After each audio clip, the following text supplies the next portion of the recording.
Music, news, sport.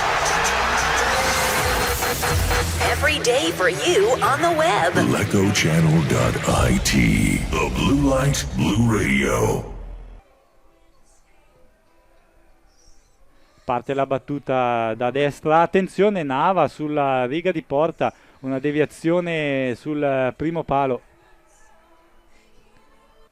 L'emozione che adesso riesce a riconquistare la palla, ma Compagnone è bravissimo nell'intercetto. Cavalli apre bene il gioco su Mureno, attaccato da due uomini. Mureno va immediatamente al cross, c'è Bignotti che viene anticipato, c'è Roselli alle sue spalle, conclusione salvata quasi sulla linea. Bignotti anticipato da un difensore che ha anticipato anche però il portiere. Sul secondo palo Roselli è andato alla conclusione a porta, impartire direttive. Cavalli intanto dalla destra per il nuovo angolo, la battuta Roselli, la spizzata che finisce dalle parti di Bignotti al limite dell'area. Il controcross di Bignotti, stacca Merlisala, porta vuota per l'uscita a vuoto di Pasotti. Poi viene fischiato un fallo, ovviamente un fallo di confusione perché Pasotti è andato completamente a vuoto. Merlisala alle sue spalle non è riuscito a intervenire. 4 uomini più 2 in barriera, 2 blucelesti per Pasotti.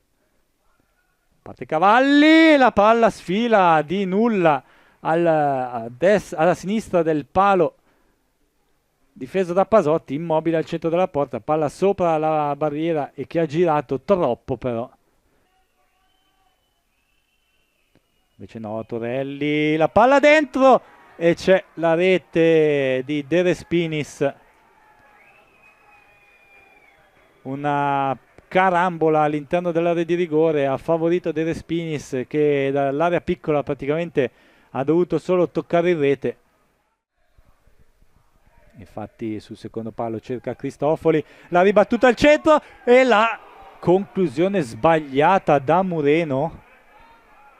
C'è stata una deviazione di un difensore, il portiere anzi, in tuffo. Nava aveva battuto troppo indietro addirittura la punizione. Comunque Cristofoli, la palla, la spizzata per Mureno che entra dalla sinistra. Mureno sul primo palo, c'è l'angolo. Pasotti, una palla che forse sarebbe spenta sull'esterno della rete, ma Pasotti ha deciso comunque di intervenire. La battuta fuori area Mureno, il tentativo di conclusione al volo ribattuto. Prova De Respinis a rilanciare i suoi. Addirittura attenzione, Nava è fuori dalla porta, Nava attenzione, Taino, la conclusione fuori.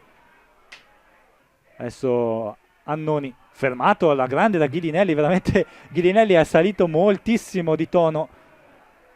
Mureno dalla sinistra attacca l'area di rigore, Mureno in area, salta un uomo, Mureno, la conclusione fuori.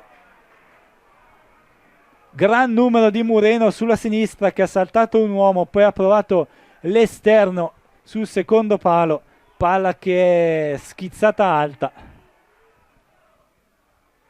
Luoni, grande uscita in anticipo sulla linea di centrocampo, poi va per vie verticali, Luoni, va lui da solo, Luoni, doppio dribbling, triplo dribbling, entra in area Luoni, la conclusione fuori. Azione veramente alla Maradona di Luoni, stava per saltare praticamente tutto il Lumezzane, poi la conclusione è uscita. Music, news, sport. Every day for you on the web. LecoChannel.it. The Blue Light Blue Radio.